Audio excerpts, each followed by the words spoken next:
to meet with all of you all and to talk about our priorities. What we're going to do first is jump right into the fiscal context to help to do some framing around the current state of what's happening here in the city of Philadelphia. When the mayor arrives, we will then pause and we will call up some amazing students. So St. Cecilia's Student Council, made up of 7th and 8th graders, are here tonight. And then we do have 2 student speakers that will then come up and introduce Mayor Parker. Let's give them a round of applause right now. Thank you all so much for coming out. They're here on the 3rd row. Won't you take a stand, please? Thank you all so much for coming out.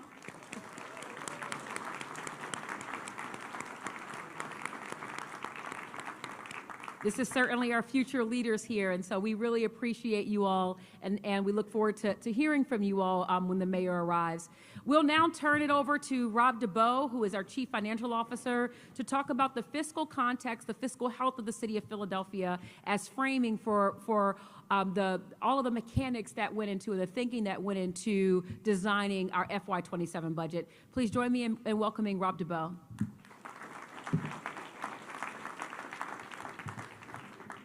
Thanks, Tiffany, and thank you all again for being here tonight. We are going to spend the night talking to you about our budget and the choices we made and how we got to where we are. To do that, we wanted to start by talking to you about the context. We thought that's really important for you to understand. Slide 7. Thank you. You got there quickly. So we ended last year with basically the most money we've had in the bank ever, which was great. But we are also at a time of really kind of unprecedented risk and pressures on our budget. So a lot of this will be familiar. You're probably all experiencing inflation, right? We have had persistent inflation, and it's climbing back up. We're looking at a tight labor market, and as we'll talk about, we're dependent on wages of people who live in Philadelphia for our budget. So when the labor market is sluggish, and that's a problem for us. We also are facing more uncertain outlook as we go forward. And this was really helpful. We got $1.4 billion from the federal government, which sounds like a lot until you hear that it was to replace $1.5 billion in revenue that we lost during the pandemic. Still, that money was really important. It helped us avoid making really devastating cuts, but now it's gone. We were required to spend it in our last fiscal year, and it's all gone. So as we face these unprecedented risks, we also wanted to talk to you about kind of every time we look at our budget, what are we looking at? So we have a lot of fixed costs that we can't do anything about, and when we start to look at the choices we're making, there are things that we just can't touch. So this graph shows you our fixed costs. Those are things like the debt service we pay on our borrowings, kind of like a mortgage on your home. You can't not pay that. We also have what we consider inflexible costs. Those are things like health benefits for our employees. If you look at those two things together, they are 56% of our budget. So when we start looking at what we want to do with our budget, more than half of it is off the table. We can't do anything with it. And even in the discretionary bucket that we're showing, that 44%, that includes things like the Parks and Rec department, the police department, the fire department, so things that we really don't want to touch. So we come into each of our budgets with really limited flexibility.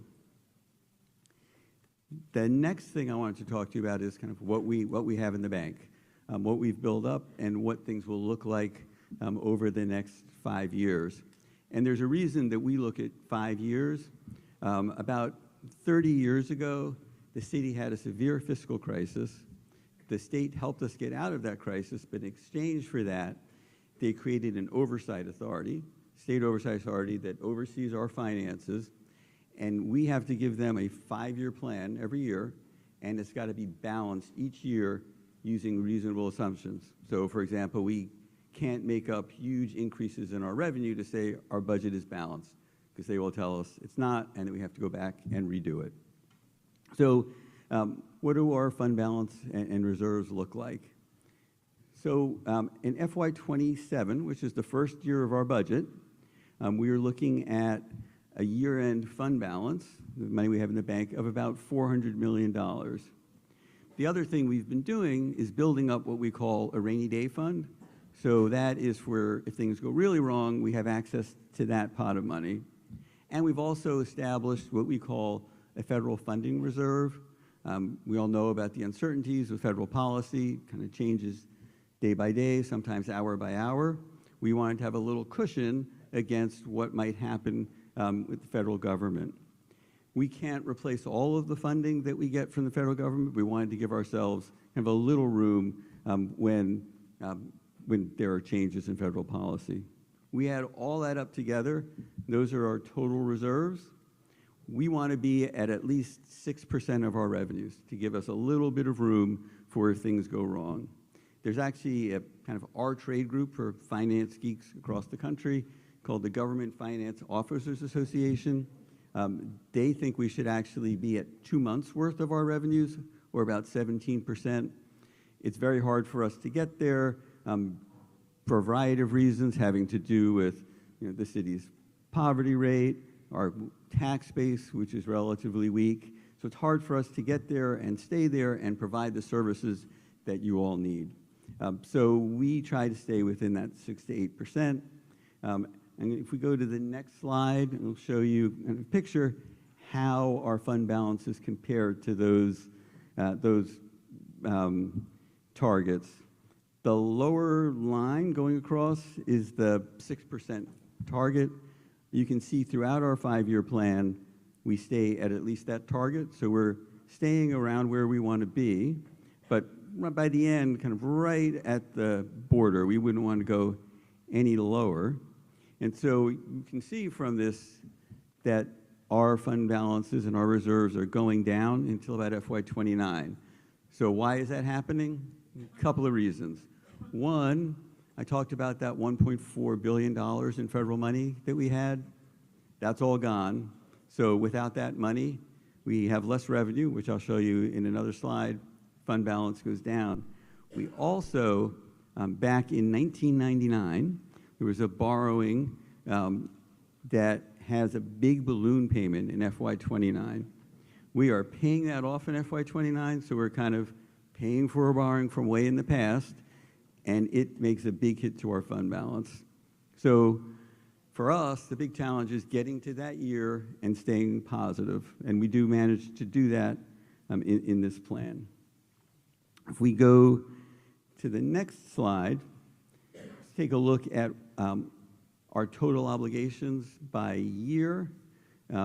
They are growing each year, and we'll go into some more detail later to explain that growth. And then on the next slide, we look at revenues. And I want to focus particularly early on. If you see FY25 to FY26, see that big drop in revenues? That's the federal money going away. It does build up over time after that, kind of natural growth in our economy, but we're making up for what happened in that year for a few years. Okay, so the next slide goes into some more details. And the important thing from this slide is it shows that we are really dependent on taxes. So, oh, the mayor's here. So, but you should keep going until you get to the end of your slide. How long have you been here?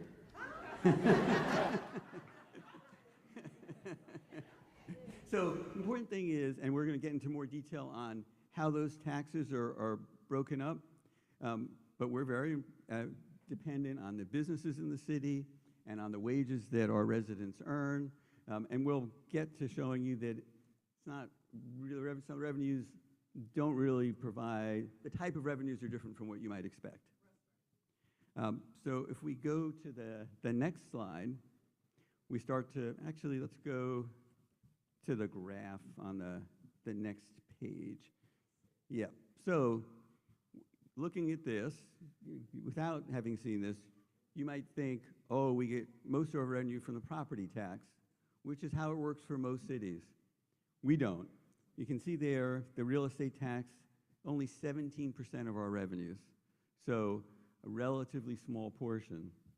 Most of our tax revenues comes from either our wage and net profits tax. You can see that's 39%.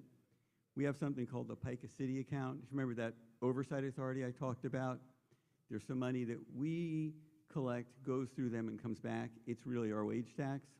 The wage tax, 54% of our revenue. So what everyone earns at their jobs, that's really a big thing that drives our budget. And that's why when there's a sluggish job growth, it's a real challenge for our budget. And then you look at the BERT, that's really our business tax. It's another 14%. So between the wage tax and the BERT tax, which are both really business tax, that's about 70% of our revenue. So if people talk to you about, our business is important to the city, that's your answer. Like, all the services we can provide, we can only provide because of the businesses in our city. Another thing I wanted to point out is, remember, passed the beverage tax to fund pre-K, to fund improvements to rec centers and libraries. That is how that money is being spent. You can see it all across the city.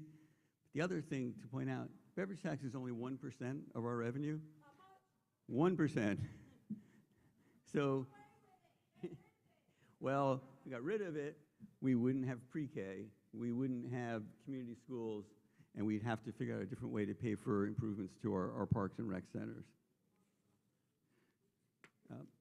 The next slide, I want to point out that we are trying to build something for future mayors, future residents. So we want to ensure that the city's fiscal health is good in the long term. And you're probably looking at this and saying, what's that picture doing there?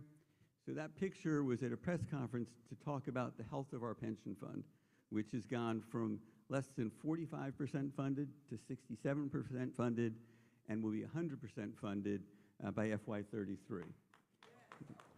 Thank you.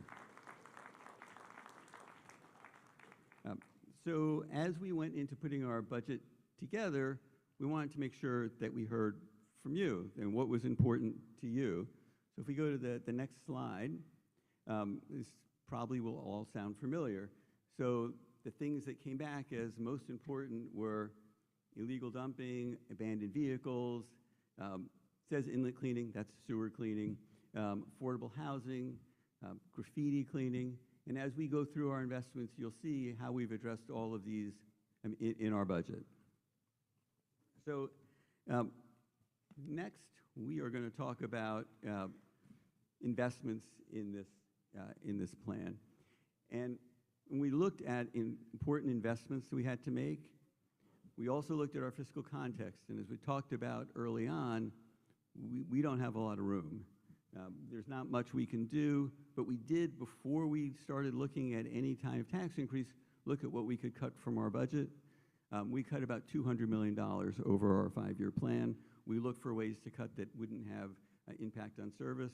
We made those cuts. And with that, we wanted to look at really significant investments. So first one I want to talk about is we're planning to end street homelessness by adding 1,000 beds, including wraparound services. We wanted to tie that to a revenue source that made sense. We have heard from the hospitality industry for years and years that homelessness is really hurting their competitiveness. So we are proposing an increase in our hotel tax, about 2% increase. We generate about $20 million annually. You'll see in a future slide, many cities have a hotel tax, and this tax for a $200 a night room would be an extra $4. We don't think $4 is too much to pay for 1,000 new beds with wraparound services. The next service we're looking at is improving the condition of our roads, including setting up pothole squads so we can get to potholes more quickly, and we can improve the condition of roads so you won't have as many potholes. For that, we are proposing a 25-cent retail delivery tax, so only 25 cents per delivery, and it exempts some important things. It exempts food, it exempts medical supplies, it includes baby products. So we really did want to make sure that it wasn't being taxed on those necessities. And again, it's only 25 cents. And that would generate about $15 million annually. and we will go into more detail in a future slide on what that pays for. We had another item that is really just closing a loophole. You know, we have a sales and use tax. There's a state portion that is 6%. There's a city portion on top of it that gets it to 8%. Businesses outside the city are not required to remit that additional 2%. We don't think that's fair to our businesses. We want to require them to remit that so that there's a level playing field. That generates about $1.5 million annually, but we think it will really help local businesses. And then a couple of items that are really getting the most attention. One is a rideshare tax. The other is a use and occupancy tax. Why are we proposing these? The school district is facing a $300 million structural deficit. And we will talk in a future slide about how that happened and how it has nothing to do with school district management. It's very similar to our having lost federal money. So did they. So we are proposing a $1 a ride ride share tax. We would be the 52nd jurisdiction in the country to have 52nd to have such a tax. So we are not alone. That would generate $48 million, and it would mean that the district would not have to eliminate 340 school-based positions. We think that is worth it. And then we're also proposing a technical change in use and occupancy tax for cell towers, so that instead of paying on square footage, they would pay based on their bandwidth, on their assessed value. That's about $2 million. Together, those generate over $50 million, and again, save 340 positions. Now what we're going to do is, hello everybody.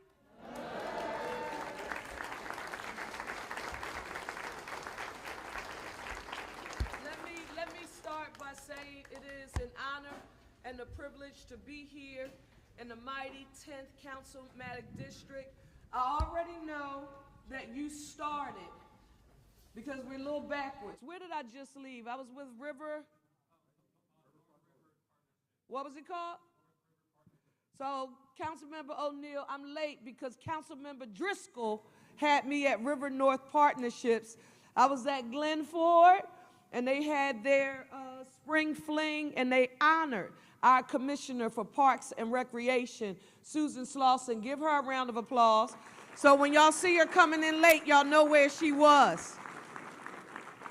I know you did some of this, but for those of you in this room who know me, you know that it is extremely important to me to affirm in a very public way the people who make what I do as leader of this city possible. These are the partners we work with, and I know you met some of them earlier, but we're going to have to do a double take because I wasn't here.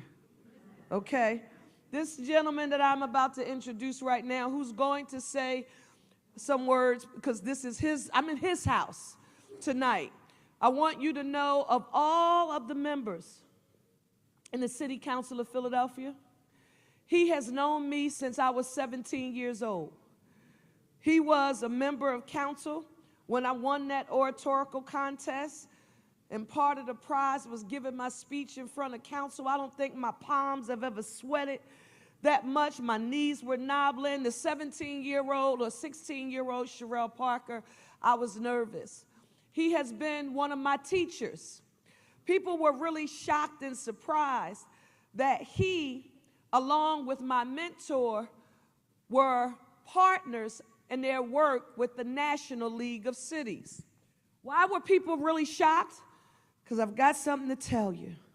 He's a Republican.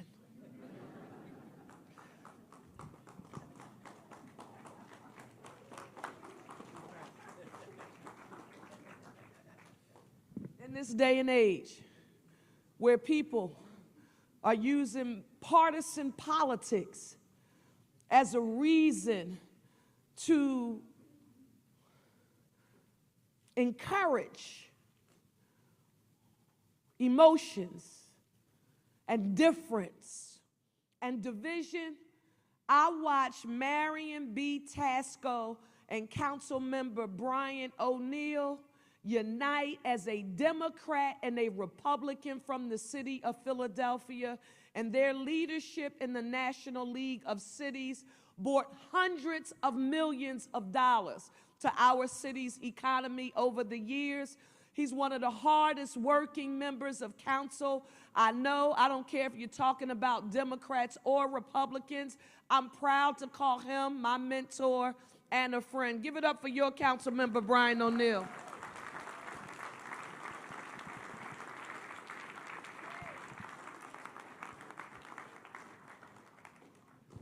Thank you, Mayor. I'm humbled because of the source of the compliment. This mayor, fortunately, being around a while, I've seen a lot of mayors, starting with Bill Green in 1980. I have never seen a mayor who was more interested in being out dealing with small problems as well as big problems. Big problems are always the headline. The small problems, and that's what you saw around this room, you see the people behind me working on. Mayor Parker is what I usually refer to as old school. She knows the basics. She also is very conservative in her personal life about family, respect, helping others, not caring what color, faith, or anything you are, just getting the job done. And I've seen her and known her since she was 17, 18 years old, and nothing has surprised me. I'm always a little surprised that she gets better and better. She's the best public speaker I've seen, city, state, or federal, and you'll see that tonight. And I've told her, Mayor, when you come up to the Northeast, it's probably, unless I don't remember something, and I'm pretty good at remembering, you are the first mayor people have seen. One-on-one, face-to-face, not just on television. And that means so much to people that they can relate to somebody who cares so much about them and their problems. And the mayor, and I've heard this from people all over the city, the mayor, unlike a lot of politicians, doesn't have a different speech for each neighborhood.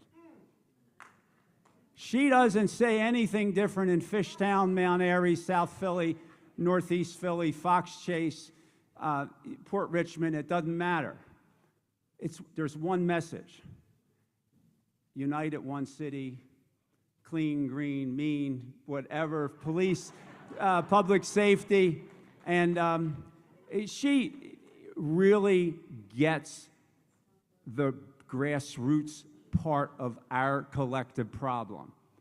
That it starts with the little things. It starts with trash. It starts with abandoned cars.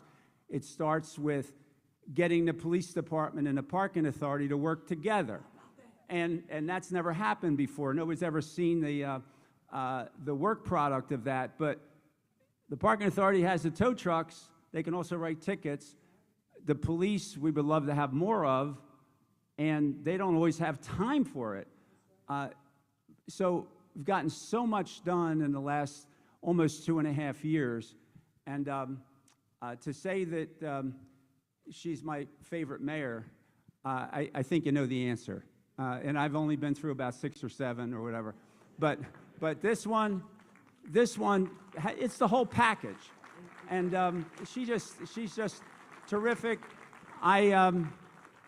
If I were a Democrat, I'd be supporting her if she gets through the primary, which I would hate to see somebody run against her. I hope our party supports her this time and doesn't oppose the mayor, because she's for all the people, regardless of party. And I'm telling you, it's been a pleasure. And at the same time, it's been a pleasure in the last 2.5 years. God forbid if she hadn't been elected our mayor. And that, to me, is more as important as anything, because people that were running, particularly people that were running and looked like they were going to win at one point, we wouldn't be having this meeting here tonight, I can tell you that. It'd be a much different financial picture. And after Mayor Parker leaves in 5.5 years, the mayor that will come in 33, Rob DeBoe didn't mention this number, but paying down that pension fund balance, because you're spending a lot more money every year to pay down that what's it called, the unfunded liability. It's because it just creates, it's like your mortgage. If you kept paying less on it, it would just go up all the time. Well, the mayor is going to come in around 2033, is going to have hundreds of millions of dollars less to put in the pension fund because of what has been going on and continuing in the Parker administration. It's actually started with Rob DeBoe 2 mayors ago. So give the mayor credit on having Rob. So I just want to say it's a pleasure to be here. I have a death in my family, very close brother, and I just wanted to, I can't stay all night, but I'm just proud to know her and know her well and be able to recommend her to people. And the Northeast is lucky, as is the rest of the city. Thank you, And Mayor. Thank you. Love you, Joe. Thank you, baby. Thank you. Our thoughts are prayers and with you. Now, you need to know, before I get to my slide, because I'm going to pick up right where Rob DeBoe left off to get back to the budget process, but before I speak, the dynamic students who are present here today, they're going to introduce me. But before we get to that formal part, I want to call up some people who are extremely important. And you all know what my life is like. So when I call your name and you come up, don't just stand up and sit back down real fast. Because usually when you call people and you say, come on up, they try to do it really, really fast. Because once you get up here, everybody's like, we don't like the cameras. But when I call you, come on up. Father Walsh. Come on up, Father Walsh. Give him a round of applause. Come on up here. Come on up here. Principal Sister Catherine Irene Messina. Come on up.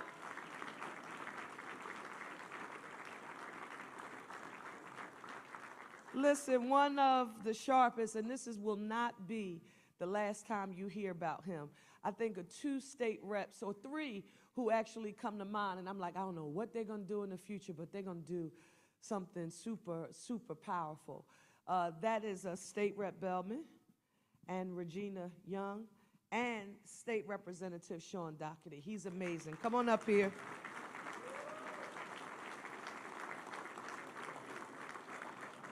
Brian O'Neill is the teacher. Don't you ever forget that. His institutional knowledge, you couldn't replace it if you wanted to. He's seen the city's ebbs and flows. He understands what it's like when somebody wants to give a good speech. But Brian O'Neill is smart enough that every budget figure that Rob DeBoe just went through on those charts affirming for you where the city of Philadelphia generates revenue in order to pay for the services that we provide, there is no one more sharper than Councilmember O'Neill. I also understand that State Rep Martina White is here. Is she in the building, or she was here? Is her staff here? Give her a round of applause. Come on up, come on up, come on up. We're going to get to 2026 in a second, but the lady who we have relied on for many, many years to help us lead our efforts with voting, making sure that everything is fair and just and everybody has access, is Commissioner Lisa Dealey. Come on up here. Just real quickly, I'm just going to see, and I'm just going to see how many people, and just don't say anything, just raise your hands. I'm going to see. I hope I'm not going to look crazy right now. If I said, who is the Gita with the heater? Who knows what that means? Oh, we ready. We're going to have a party. Okay, all right. We're going to talk to you all a little later about something we're going to be doing for 2026. Bob Stewart is here from Register of Wills. Stand up. Police Department, Captain O'Brien, is he here? Captain? Captain, come on up here. Register of Will Sabatino is here.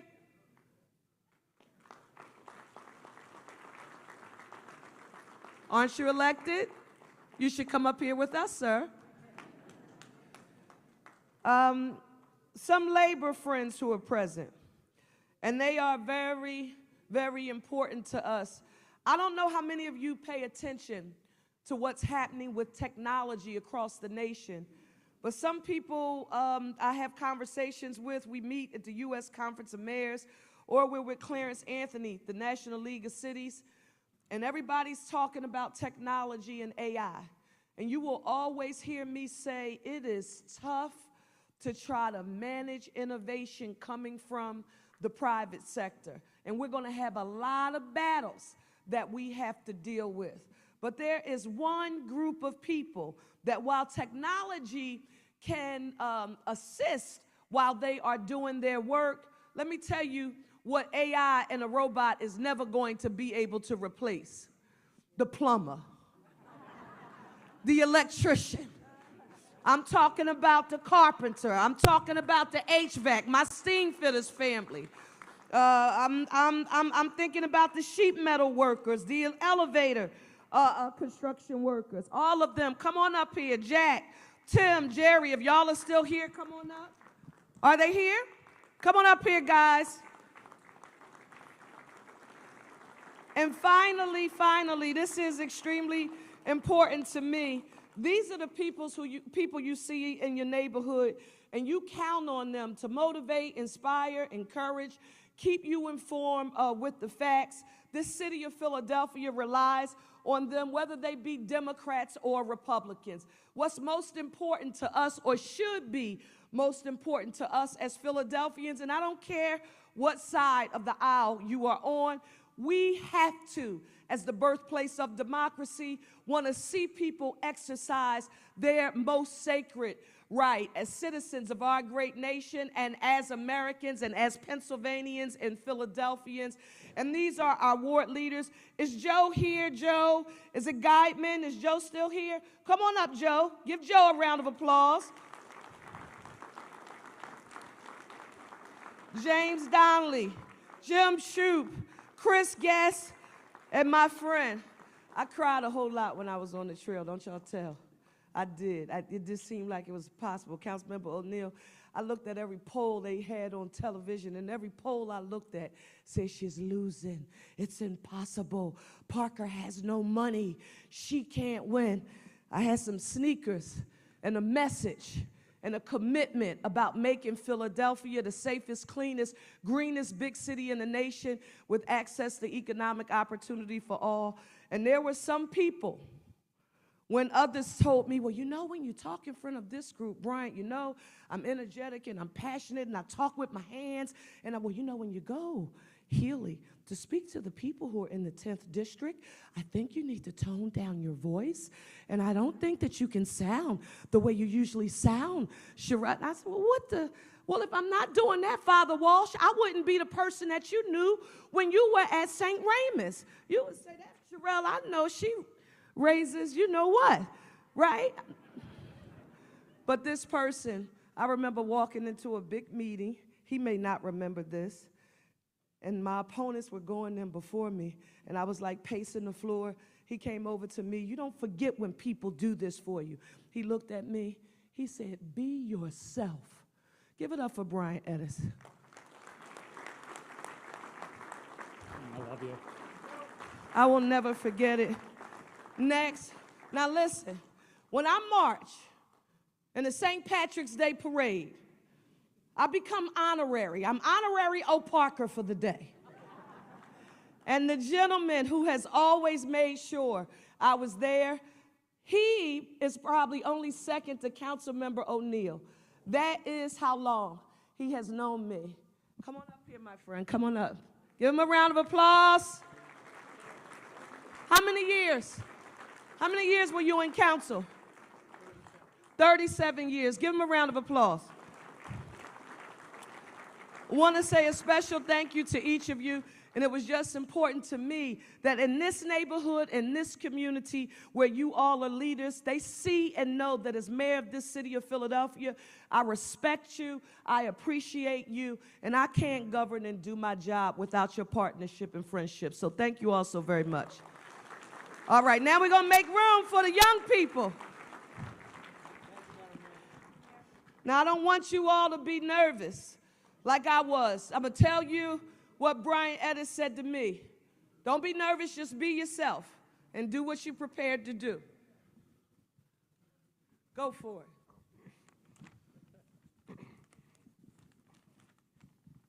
it. Good morning, everyone. My name is John Bennon, and I'm proud to serve as a member of the Student Council at St. Cecilia.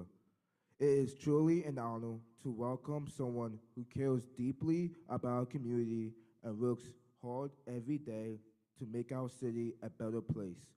Our Mayor of Philadelphia, Cheryl Parker.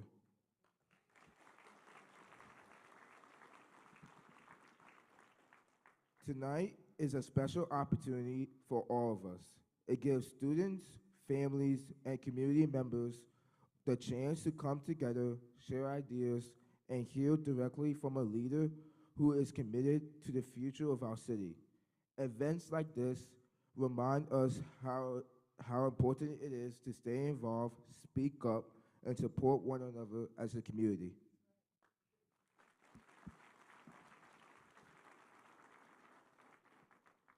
As young people, we look to leaders who listen, bring people together, and work to create opportunities for everyone. Mayor Parker has shown the importance of community, service, and standing up for what matters most to the people of our city. Her dedication to Philadelphia and its neighborhoods continue to inspire many of us to become active leaders in our own schools and communities. It means a lot that she is here with us tonight, not just as our mayor, but as someone who believes in connecting with the community and hearing our voices, including the voices of students and young leaders.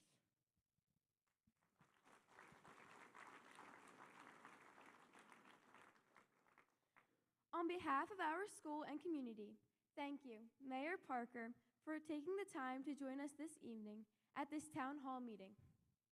We are excited to hear from you, learn from your leadership, and continue building a stronger future together. Please join me in giving a warm and heartfelt welcome to Mayor Parker.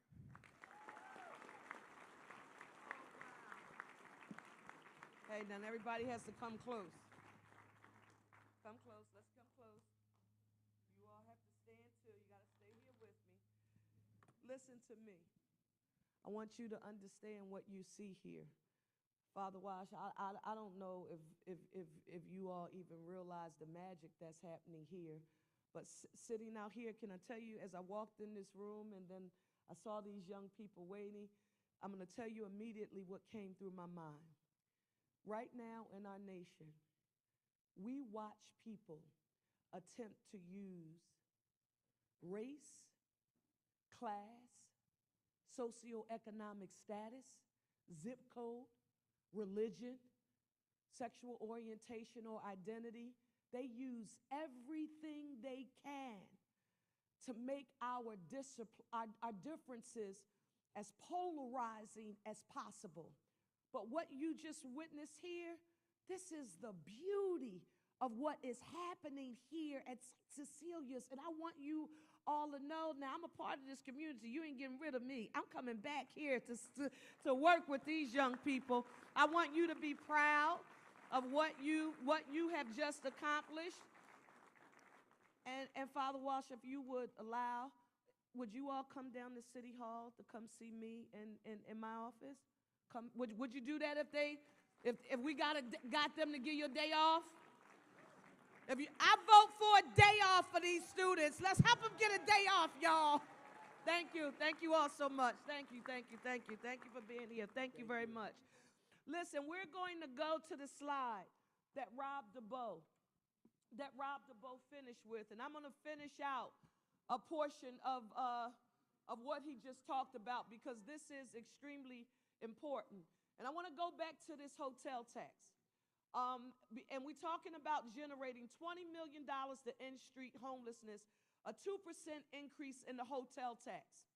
The first thing I want you all to think about is, I don't care who you are or where you live. If you're thinking about Pennypack Park, if you're thinking about traveling to and fro, the one thing no one can truly ignore, if you're quite frank, is that you've seen an increase in the visibility of street homelessness in the city of Philadelphia. I don't care if you're talking about seeing people trying to take up shelter in the park with encampments. We have seen a visible increase. Guess what that means for me? A whole lot of people get the opportunity, and I want to be as diplomatic as I can here, because Father Walsh is here. They are what I call expert AOPs. Let me hear you all say AOPs. You know them and you have them in your life. These are expert articulators of problems. They know how to tell you about the problem. I mean, they can go up, down, and all around explaining the problem to you, but you elected me mayor of the city of Philadelphia. Yes, I know what the problem is. I can't walk by and ignore it. My job is to come up with solutions to address those issues. So Brian O'Neill, myself, Councilmember Driscoll, the members of council, a state legislative delegation, we are supposed to be architects of solutions. From my position as mayor of the city, this is one of the tools in our toolbox to raise revenue. Let me stop there for a second. If you look at major cities across the nation, and Rob, every time I say this, and Sabrina, people look at me pretty crazy. They have flexibility in how they raise money, revenue, they have powers that the city of Philadelphia doesn't have. Next time you're in a conversation with someone, I don't care if they're talking loud on a talk radio show, real loud, bad facts. I don't care if they write an op-ed, especially if it's not grounded in facts. I want you to tell them this. The city of Philadelphia has limited revenue generating capacity. What do you mean? There are some cities that are allowed to charge different tax rates for different classes of property. I don't understand. What do you mean? We have commercial properties, we have industrial properties, and then we have residential properties. Well, most cities in the nation, they get a right to say, this is going to be our commercial tax rate. This is going to be our industrial tax rate. And this is going to be our residential tax rate. Guess what? Not the city of Philadelphia. We have a law that is called the Uniformity Clause. Now, I don't profess to be an expert, State Representative Doherty. I only spent 10 years there. I tell people it was long enough to find my way to the bathroom. Got a little bit done when I was in Harrisburg. But when it comes to this Uniformity Clause, this is what I've learned about it.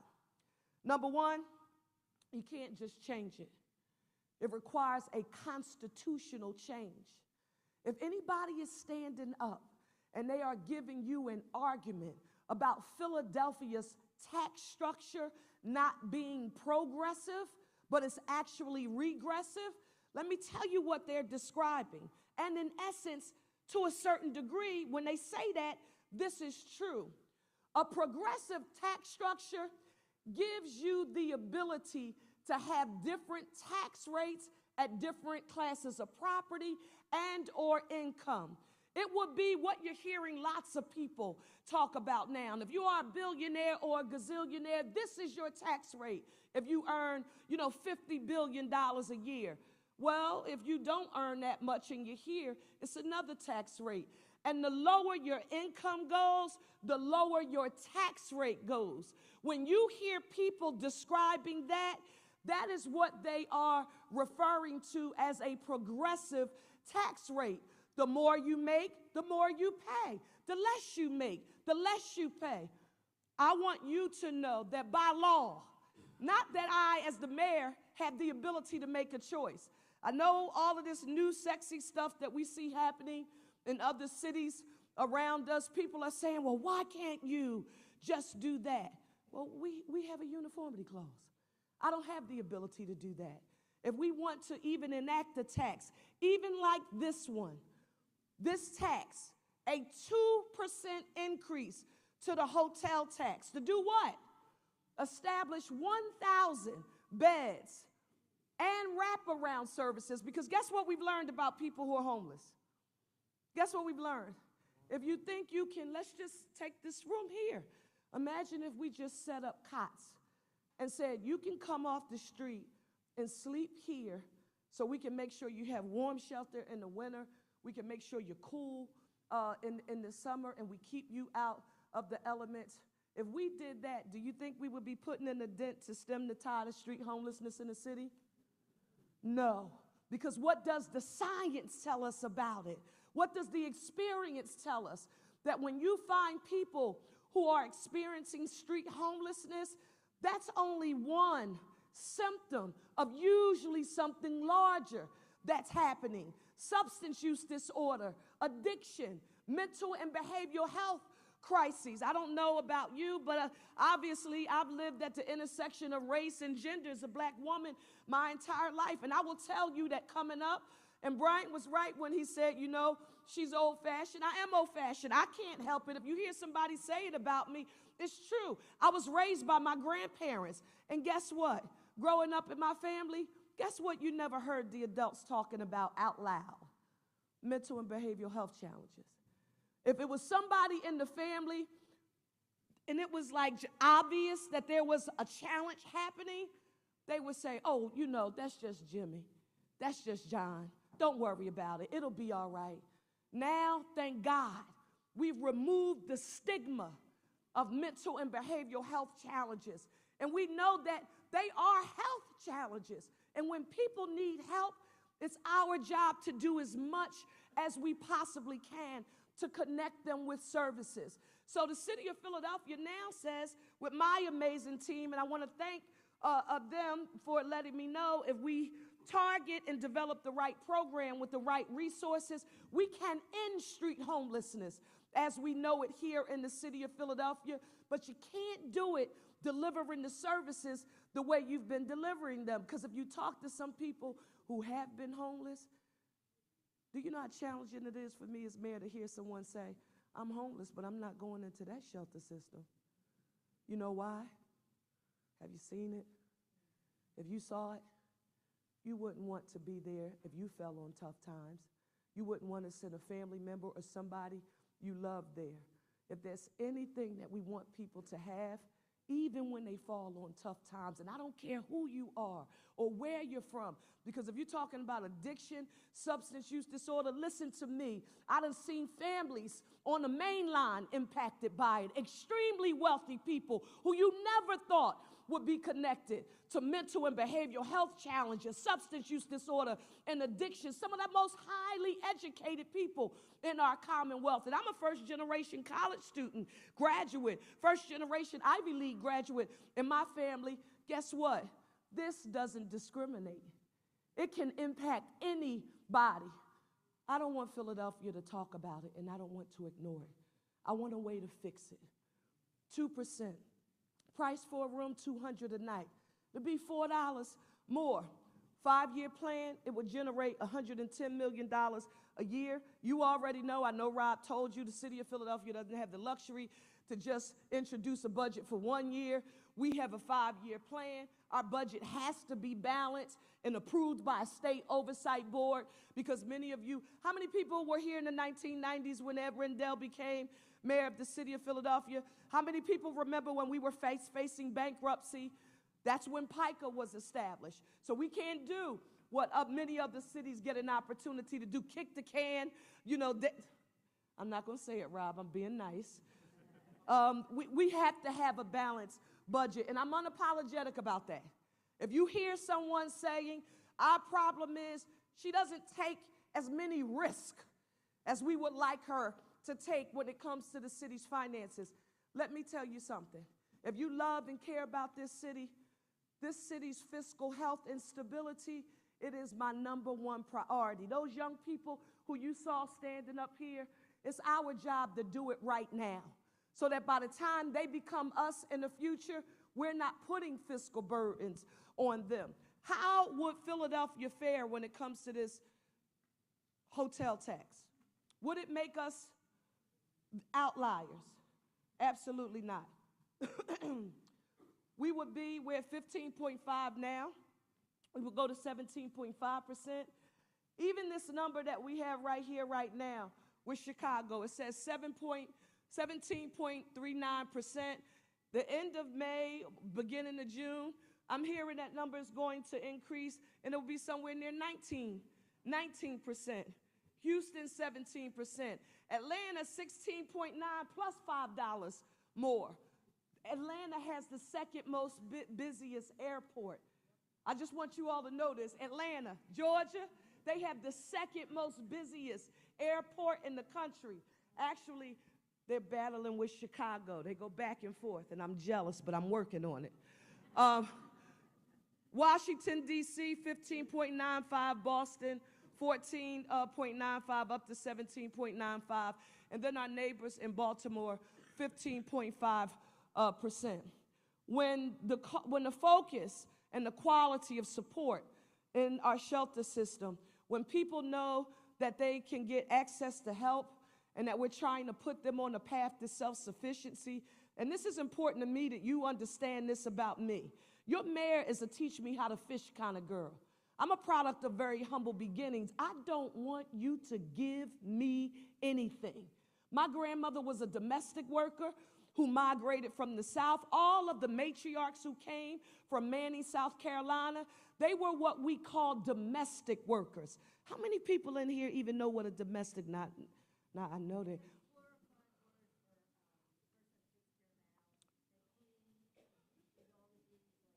That's exactly it. So much so, I was reading a resume not long ago, and actually they're described as environmental technicians. But when my grandmother, Aunt Vi, and Aunt Mary did it, they cleaned the homes of extremely wealthy people, and they were paid in cash. Cash was left on the table, and if you had 5 clients during the week, you cleaned their houses, and you took your cash. But when you collected your cash, when I was growing up, they called it being paid. But when you pay under the table, what does it do? It takes you out of the tax structure. So when my grandmother and grandfather, my grandfather was a Navy veteran. He was physically disabled, and he had a speech impediment. My grandfather stammered badly. So if he was on the telephone, and I could see and hear it even right now, and it's funny how certain memories you remember as a child. Imagine him on the phone with PECO or PGW or the water department, and he's trying to take care of some business with our house, and the customer service person on the other line, they are not patient because my grandfather stammers. So that means you have to listen and you have to be patient. So for those of you in this audience who know me, you know I'm pretty much a stickler in how we communicate with people, especially when they need help, because we should be able to show just a little bit more capacity when we can tell when somebody is having a challenge. And because I'm a product of humble beginnings, what my biological father, he wasn't a consistent part of my life. My biological mother, she was a single teenage mother. She got pregnant with me at 15 and gave birth to me at 16 years old. Every statistic in this world says that I am not supposed to be who I am today, but my grandmother and my grandfather, South, here, public assistance, food stamps. Someone said, well, your food stamps? She did? What? So what would they mail you the credit card? What credit card? My grandmother, we went to a place called how many people know it's Cheltenham Ave? Have you ever heard of Cheltenham Avenue? Anybody?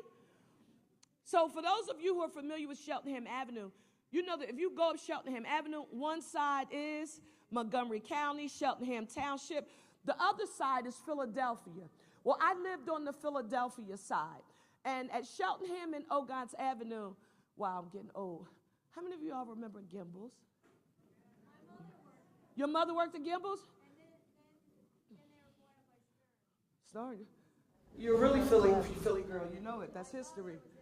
So there was a Gimbel's there, but across the street, guess what it was? There was a place where my grandmother would go to pick up her food stamps. This place was called a 3-2 Center. And my grandmother literally had to go to this place, stand in line, and she would have to give her identification. And my grandmother, you had to know her. My grandmother was a proud woman. She was a domestic worker, but head up, shoulders back, take care of what you have. I watched her walk into this place and get these food stamps. And as a kid, guess what I used to refer to it as? Colored money in books. That's what I used to call it. Many of you have probably never even seen them before, but these are purple 20s, green 10s, and brown dollars. And that's what I used to take to the supermarket. And I can remember sometimes seeing my grandmother and kind of like feeling pride sort of zapped out of her when she had to walk up to that window, because here she was taking care of me. Her children were grown. So when you hear me on television or in public talking about mommy and daddy, now you all will have heard it personally from me. You know I'm talking about my grandmother and my grandfather, but she had a great deal of dignity and pride. She was a homeowner. Mommy and daddy owned their home. She would tell me, don't you depend on anybody to do anything for you.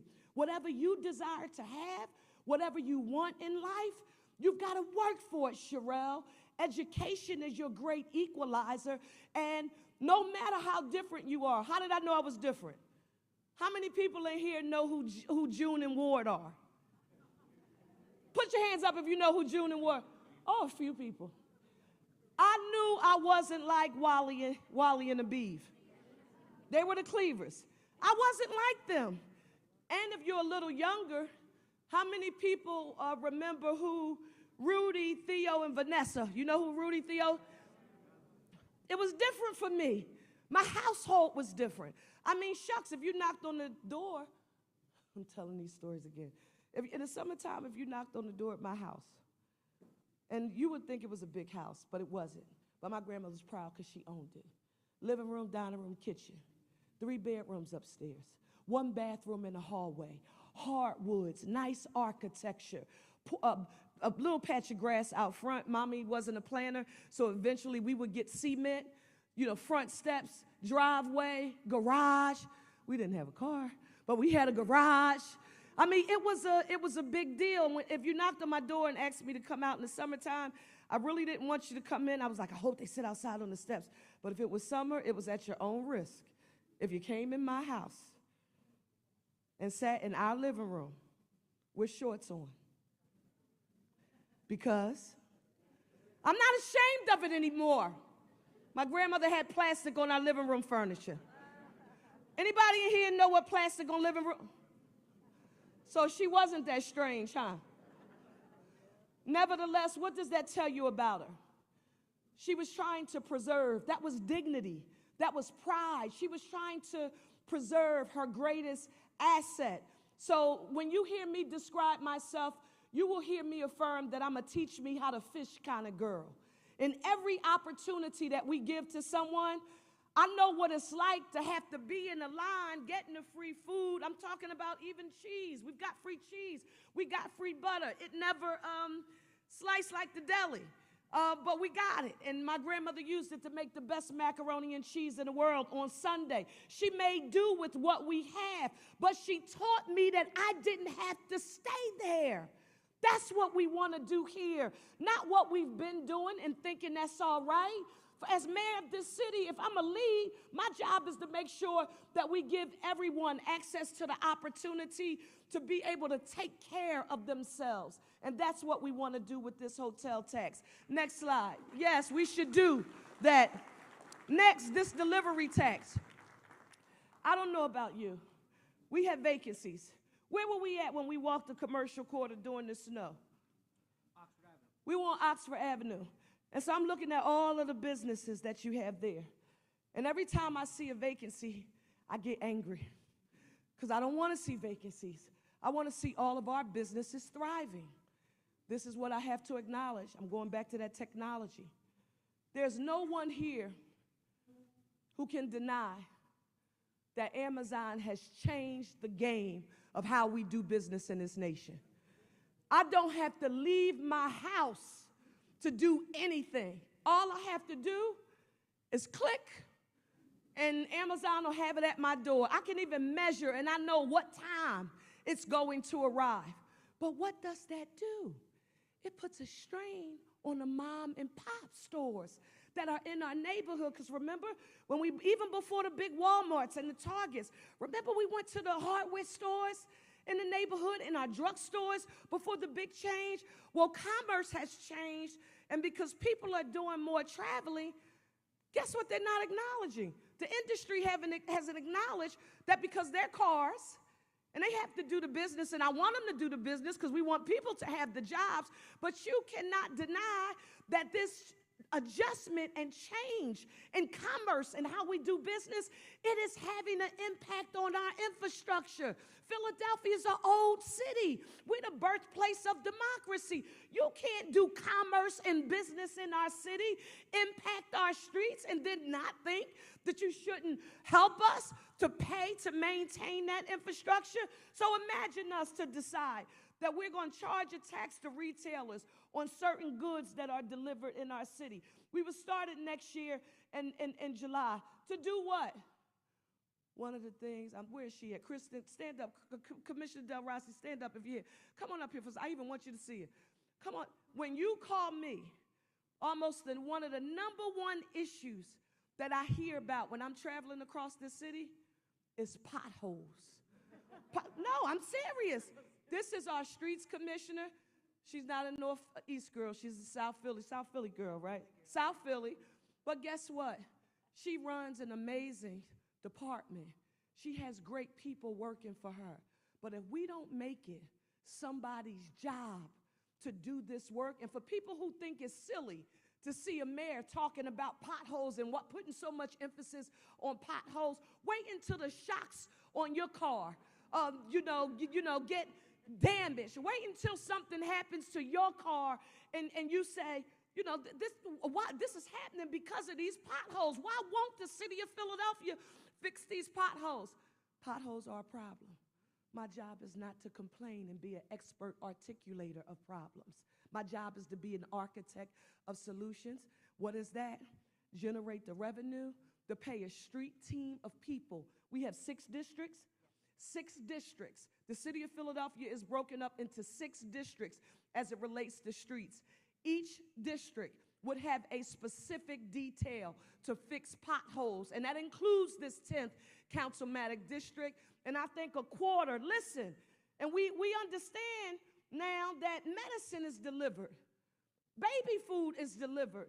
So Rob DeBoe and Sabrina Maynard, while they're drafting this, they know we don't want to hurt people who need baby food and medicine. So baby food, medications, and medical devices, guess what?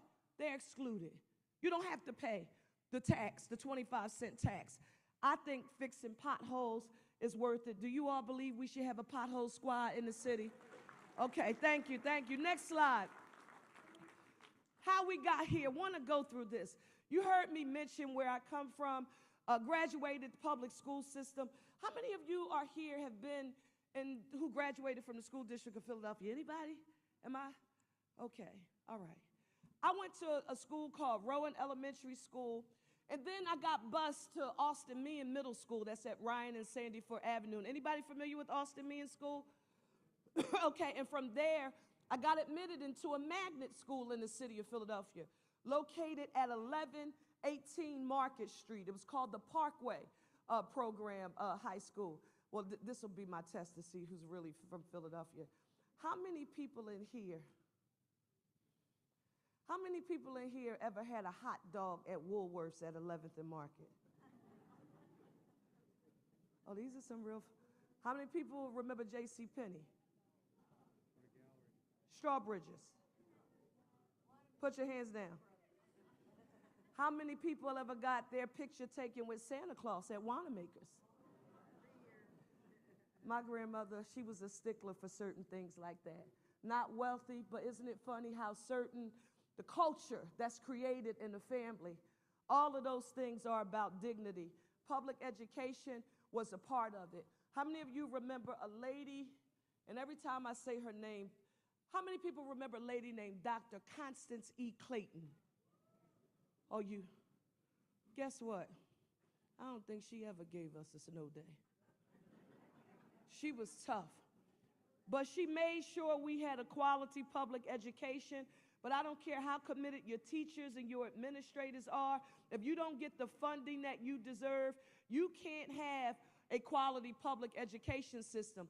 And now, because of where you were located, you're going to understand what I'm about to say probably a little bit more than others, because you're located right near the dividing line between Bucks and Philadelphia. The School District of Philadelphia has been grossly underfunded for years. It's the Commonwealth of Pennsylvania's responsibility to provide a thorough and efficient public education.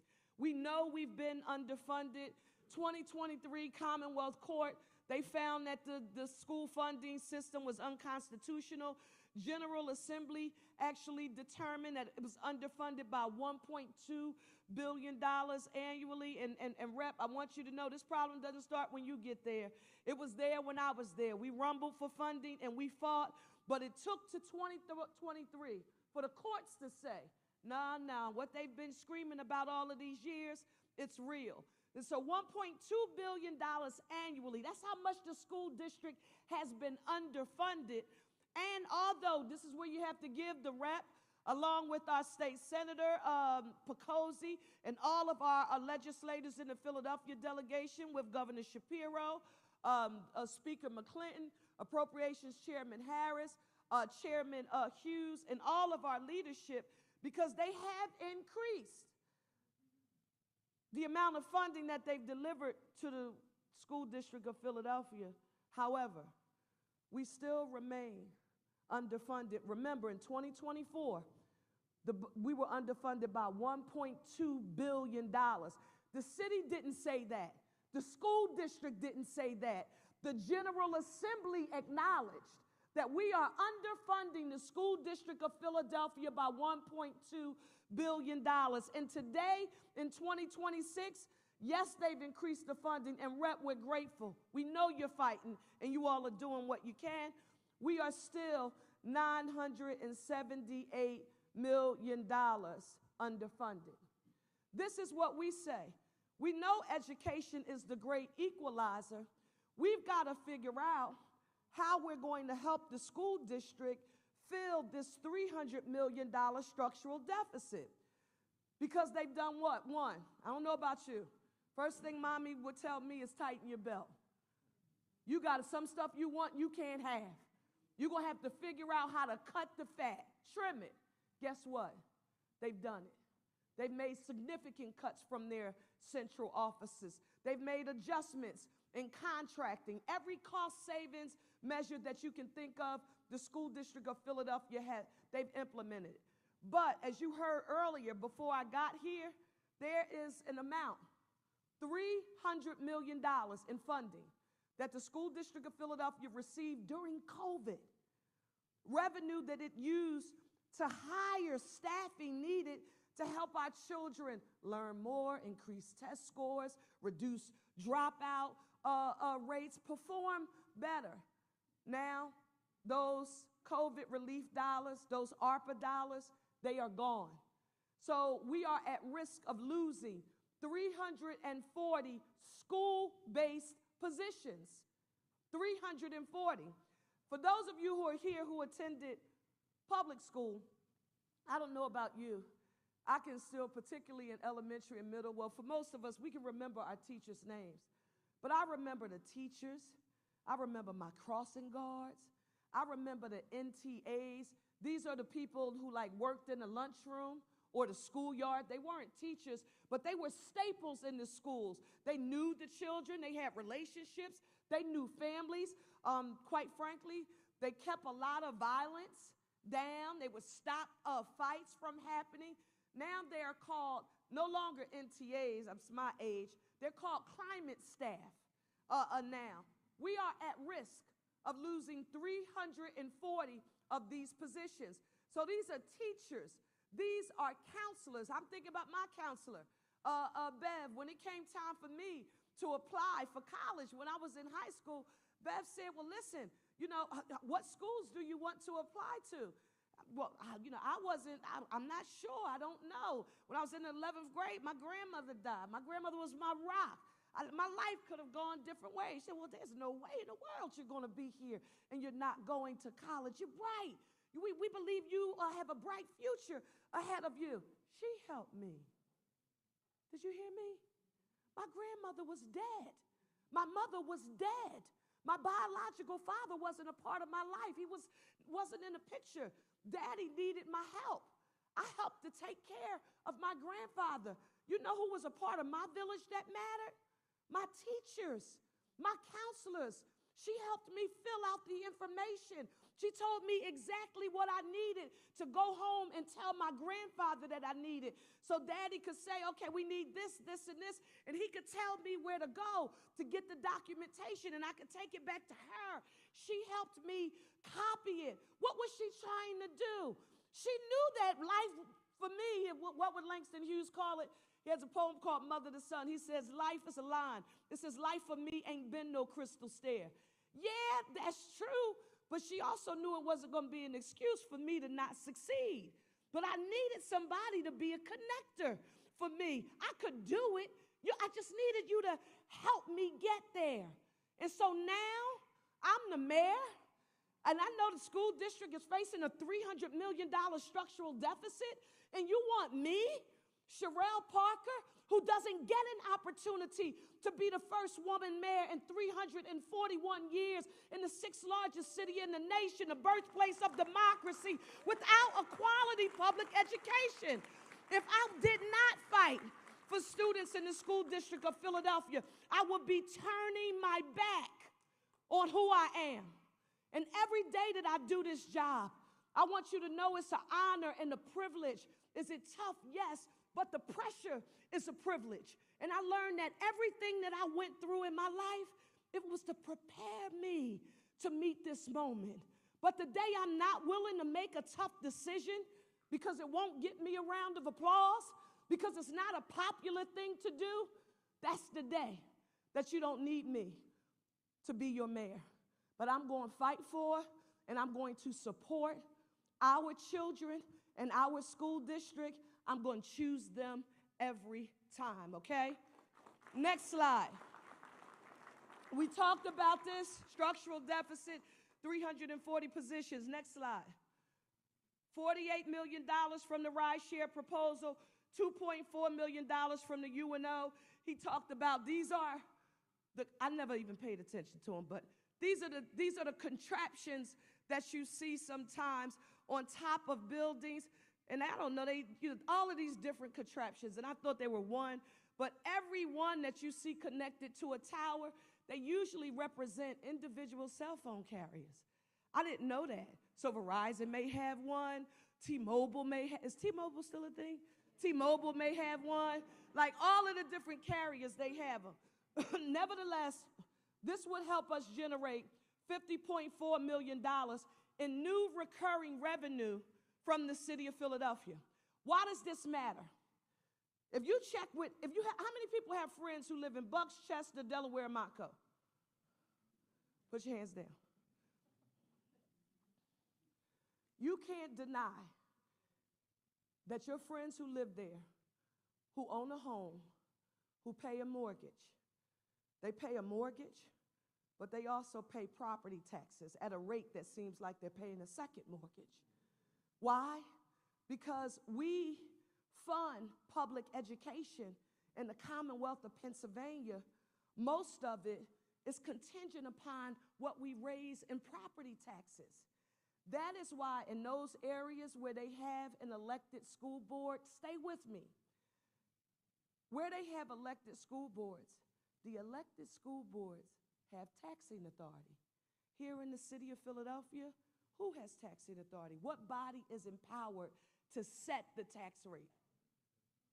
Somebody said it, you just said it. Somebody just say it louder, you said it. City Council. Councilmember O'Neill, 17 members of council. Does the mayor have the ability to set the rate? This is what I do. I, the administration, as the executive of the city, I present the revenue projections. And based on the revenue projections, Rob DeBoe, who you heard from earlier, who is our finance director, Sabrina Maynard, our budget director here. Is she not? Give a round, Rob DeBoe and Sabrina, a round of applause. We recommend a proposed rate. Let me tell you something. I know most people don't want to hear this, but Philadelphia has a significantly low tax rate compared to Bucks, Chester, Delaware, and Montgomery County. No, it doesn't sound nice. It's tough. We don't have the tax base that many of those counties have. So when you look at, and I want you to just do this experiment on your own, because I just don't want you to take my word.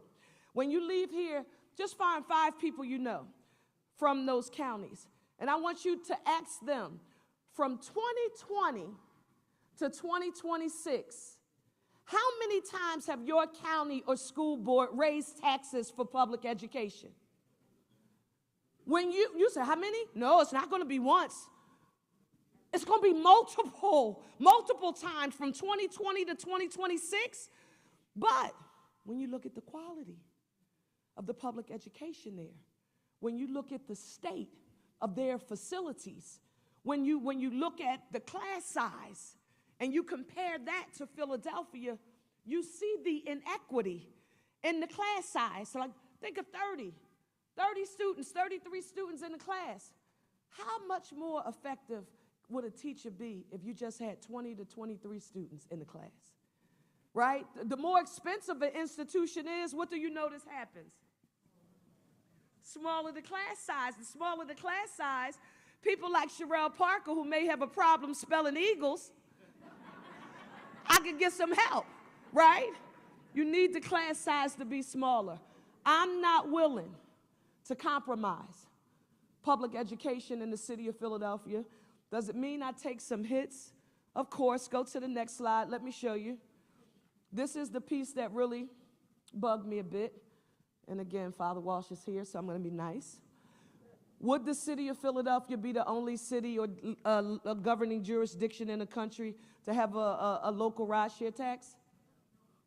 We would be 52, number 52, with a $1 per ride-share tax. Now, this is the one that bugs me. So if you're ever up there and you hear people talking about this, I want you to think about this, Rep. They threw that regressive tax thing on me. And you know, I have to be patient. I have to listen. Even when people are inaccurate, I have to be patient and listen, and I'm working on it. I don't have a poker face really good, but pray for me. They said, yeah, right? They said this tax is a regressive tax. I just went through with you all what the difference between a progressive tax and a regressive tax. But then, because we have the best finance director and budget director we could have, they said, man, that's not accurate. Here are the stats right here. Do the stats come from us? No. The census. The United States Census Bureau collects data on rideshare users. Guess what we learned?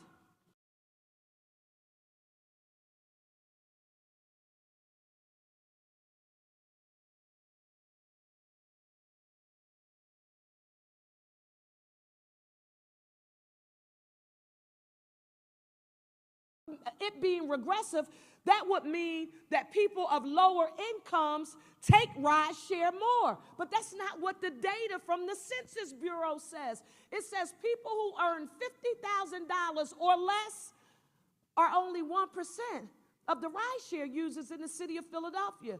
So when they come, and they're going to send you mail, they're going to be on social media, they're going to be everywhere, ads are going to pop up on your phone. This is what I want you to know. I'm only the little old mayor of the city of Philadelphia. I can't beat those multi-billion-dollar tech companies. I just can't do it. But let me tell you what I won't do. I won't allow them to act like Philadelphia is a unicorn. When we're talking about $1, New York City has a $2.75 tax. Washington, D.C. has a 6% tax. That means the whole cost of your ride. And you want to talk about people benefiting from circumstances. What happens if you call ride share and it starts raining? What happens to the cost of the ride? Surge pricing. They take advantage of the weather. What happens if you are in the middle of trying to leave an Eagles game, a Phillies game, a Flyers game, or a Sixers game, and you call ride share and they know you need a ride home, but there are other people who need it too? When it's in great demand, what happens to the price? San Francisco, you can't make this up. Guess where Uber and Lyft is located, headquartered? These people are, you can't make this up. They're headquartered in San Francisco. That means, you know how Comcast is headquartered in Philadelphia? Like, that's their house. This is where the companies, this is where they live. They do business all over the world. But the main location, the headquarters for the firm, it's in Philadelphia. Well, these firms are headquartered in San Francisco. And guess what? They pay a local rideshare tax in San Francisco, but you cry foul here in the city of Philadelphia. One, your tech company uses our infrastructure here in the city of Philadelphia. The industry is growing. Yes, you help people. I know a lot of people who use it, who also use it to make some extra money. So, because it's great. I don't care if you're in college or if you're just trying to make ends meet. Your independence, it can help you. But the one thing you don't have a right to do, and you can't use any legalese to try to tell me why. We wrote the law to ensure that we were not in conflict with the uniformity clause.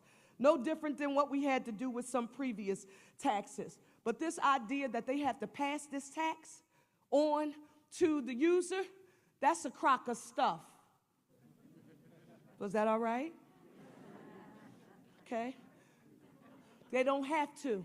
If they do it, it's a choice that they make. They could decide that they were going to eat it if they're saying they don't want to pass it on to the users. Because if you look at what they paid their CEOs, and listen, we live in a capitalist society. I'm not at war with capitalism. I'm just in a battle to fight to make sure individuals are prepared with the skills they need so that they can take advantage of the system and they can be productive. But to act as if you have to pass that tax on, it's not true. And I'm going to continue making public education our #1 priority. Next slide. UNO, similar to what we just described, Rob said it earlier, we have to find a way to level the playing field. You can't pay the state because it's the big old state and just say you're going to forget about Philadelphia. We've got to stand up. Next slide. We talked about the school cuts. How many positions in particular? 340, yes, but specifically 149 teachers, 120 climate staff, and 23 counselors. Next slide. How many in your district? Because every time, I do these meetings in every council district. Once we go through all of this information, they say, yeah, that's the city. But what's it going to mean for us? 10. How many council districts do we have in the city? 10 council districts. In your district, you lose 10 teachers, a climate staff, and 2 counselors. And that's 2 counselors too many, 10 teachers too many, and 1 climate staff member. I'm not willing to sacrifice that here for schools in this district. Next slide. Targeted investments. We want to make sure that you have this. This is what we're investing here in the city. Next slide. Economic GPS. This is what I love. You'll remember Commissioner Bethel, he is not here now. He is at a policing conference. But when we were bringing Commissioner Bethel on board and when people were asking me why, I said, because I couldn't have a police commissioner who needed GPS to get to 52nd and Market. Like, you wanted somebody who knows your city, right? And so for us, I said it's my job as the mayor. I need to provide the economic GPS for the city. With GPS, you can travel anywhere, but we need direction. So we needed to work with our finance and our budget director and my team to work on Philadelphia's growth, prosperity, and security. Next slide. You see this: public safety, clean and green, housing, economic opportunity, core support. You can go through all of these on your own time. You have the deck, and the QR code will be at the end. But let me say this to you. When I was running for mayor, I remember being on the campaign trail, and there were some people who were shouting, "We should defund the police." And I don't know if you all remember these debates. A question was, if the people of Philadelphia elect you mayor, will you defund the police? No. You want me to tell you why? That was a very popular slogan. But when I went on Cheltenham Avenue, Wadsworth Avenue, Stenton Avenue, Ogons Avenue, Broad and Olney, Rising Sun Avenue, Castor Avenue, and that was all my district. I had Longcrest, Lawndale, Oxford Circle, Olney, East Oak Lane, West Oak Lane, Mount Airy. They weren't shouting for me to defund the police. They were asking me, where are our community policing officers? Walking the beat, riding the bike, getting to know the people that they're sworn to protect and serve. I said, at the same time, we as Philadelphians, and I don't care who you are, we have a right to expect the people sworn to protect and serve us. We have a right to say, we will have zero tolerance for any misuse or abuse of authority. You don't get a right to come beat me over the head. There's a protocol, and there are rules, and there are regulations, and we expect you to follow them. But I'm going to support the men and women who put their lives on the line to protect and serve us. They run to danger because of the greater good that they are trying to protect for all of us. And we have a responsibility to support them. And you're going to hear people, and they say it now, it's on social media, so you've heard me say it. So when you see the stats or some of the meanness and the nasty comments, I want you to know I do not apologize for FY27's proposed operating budget. Yes, 52% of that budget is dedicated to public safety that I introduced. Because if you don't have public safety, you can't do anything else. You won't have a business. You won't have anyone who wants to be in our city. So I don't apologize about that. Next slide. All of the things that we're doing in the city for our 5-year plan and our capital plan, new operating investments along with capital investments, it's important. You know, when we think about operating, think about people. Those are our investments in people. When you hear us talking about capital, you know we're talking about bricks and mortar. Next slide. All of these things we went through, economic mobility. I don't know about you, but I worked for a very long time. We got our working papers age 14 in the 9th grade. We used to go to Broughton Lehigh and get ours. I worked at Dunkin' Donuts on Market Street. I worked at Burger King on Castor Avenue. I waited tables at the Olympic Restaurant at Germantown and Tioga and Erie Square Restaurant.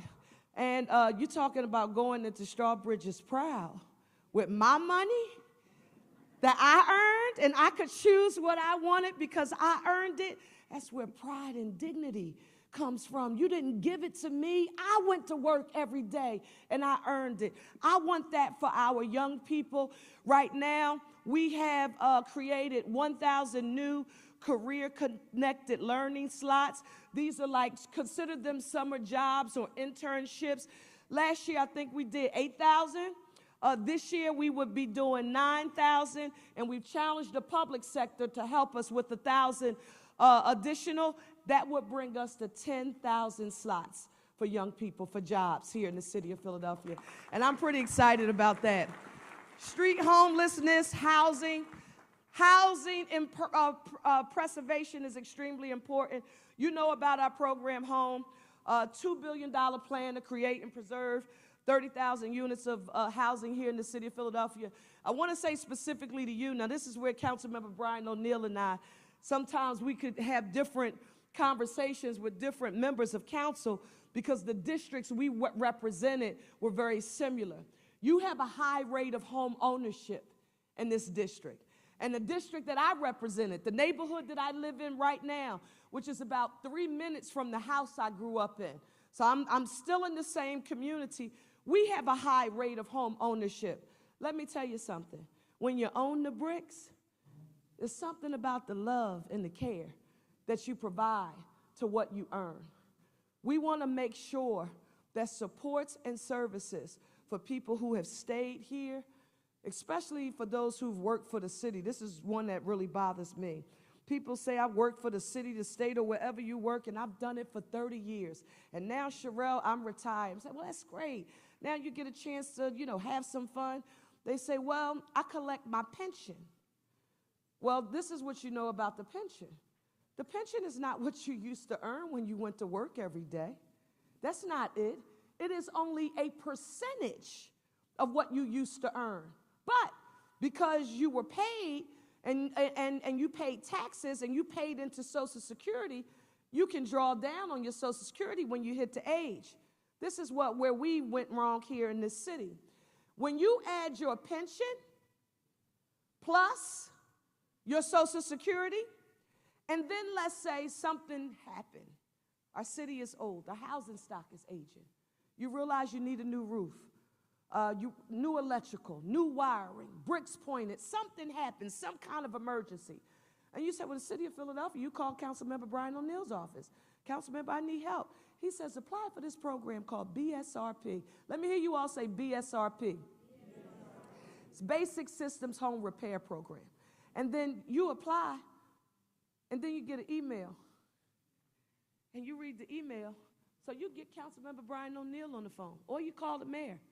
You say, Sherelle, you told me to apply for this program.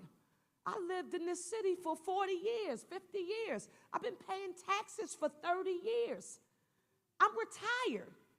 I'm like your grandparents. I'm taking care of my grandchildren, my niece, my nephew, somebody, something different, medical challenge.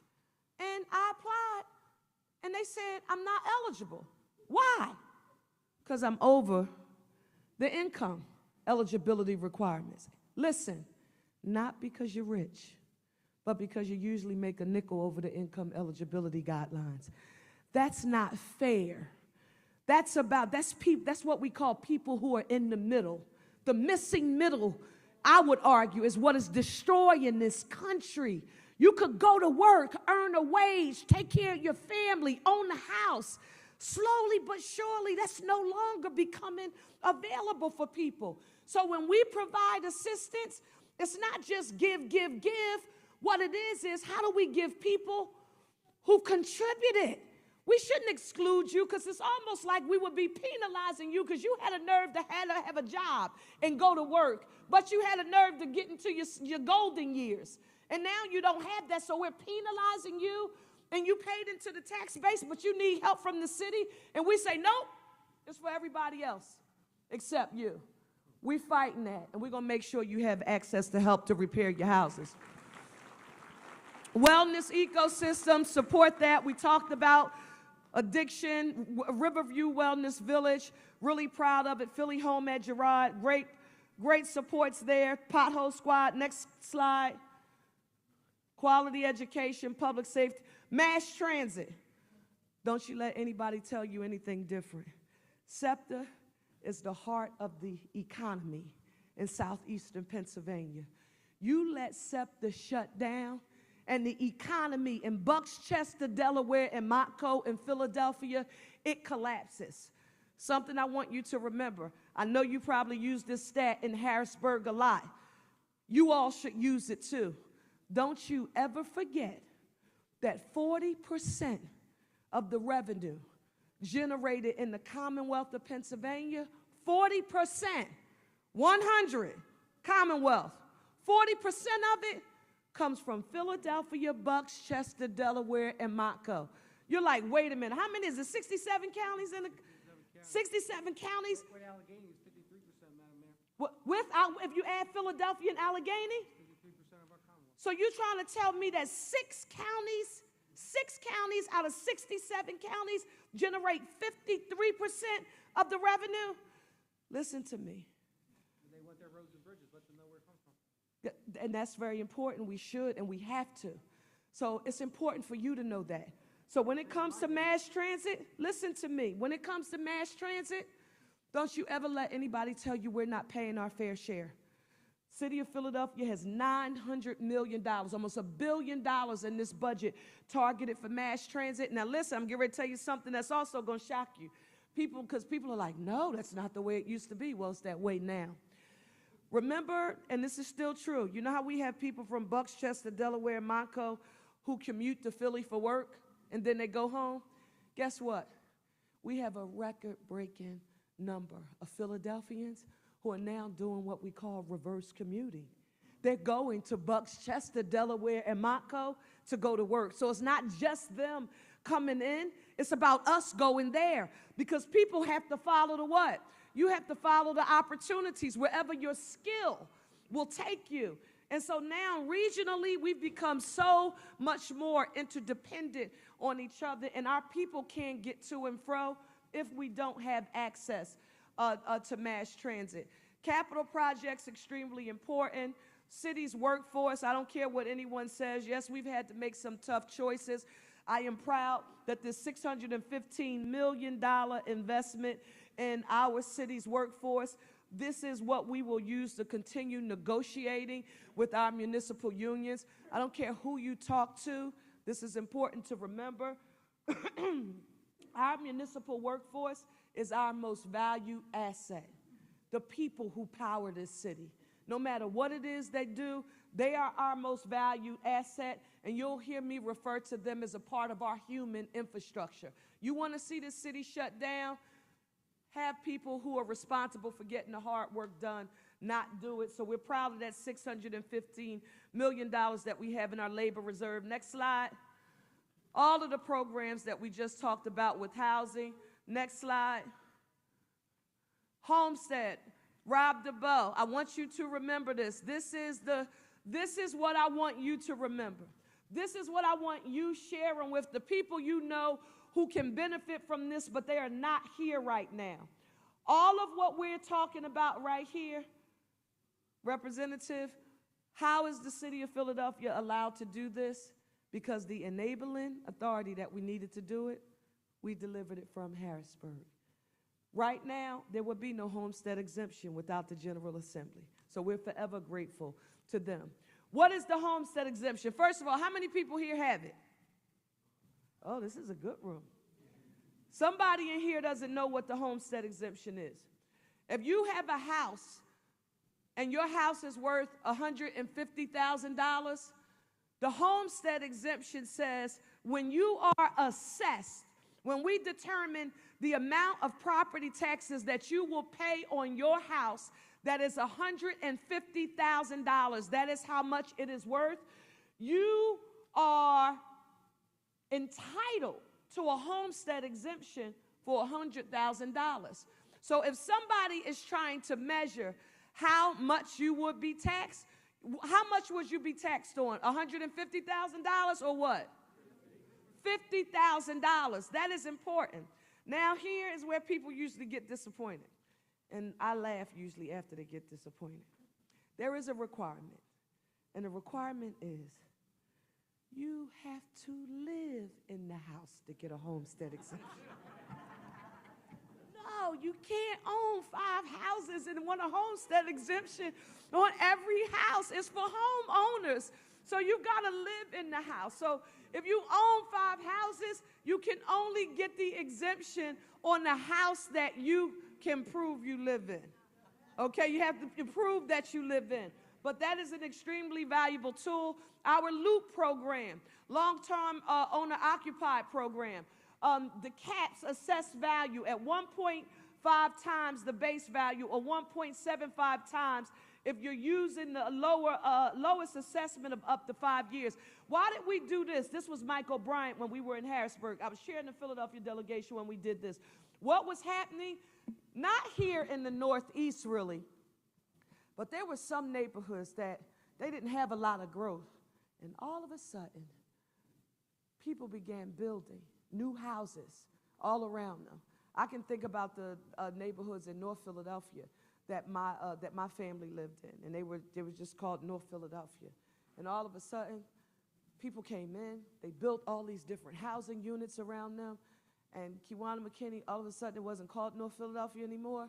The neighborhood got a new name, and yes, the value of your property went up. Now listen, John Lewis, if he were here, he would say that's good trouble, and that is good trouble, because that means your asset has more equity and value in it when it is assessed at a higher level, and you know what you own it's worth more. That's good until you realize that the taxes have gotten higher, and we were seeing people saying, "Wait, I paid for my house already, and I paid X amount a year, and now I'm retired." But because they built all these fancy pantsy houses, and for those of you who lived in the older houses, let me tell you something. My brick and stone old row house that I grew up in with those beautiful hardwood floors and the architecture, let me tell you something. The old stuff is the good stuff. Don't you ever not be proud of the old stuff, because the old stuff is the good stuff. You hear me? I mean, till I die. But we needed that LOOP program to help them. So if you know anybody that's going through this, tell them they don't have to suffer in silence. We fought for and we delivered for the city this LOOP program. UPA. This is important too, because this is what we saw happening. In some instances where the people could not pay those taxes, they just stopped communicating with the city. They said, "Well, I can't pay it all at one time." I said, "Well, I don't know why we would have to pay it all at one time." I grew up, I know y'all never heard of this, but I used to use something called layaway.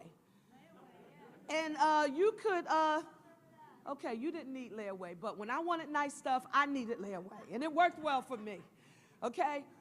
This is what UPA does. This is a payment plan. What does it do? The city takes into account your income. Let's say you're retired. It'll take your Social Security or whatever it is, and they will decide what your payment rate is.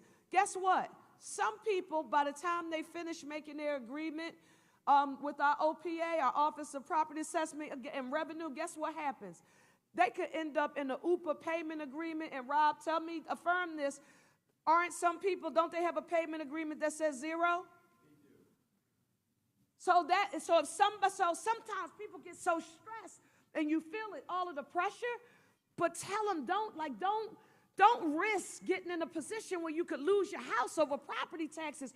Call the city of Philadelphia and we can help you.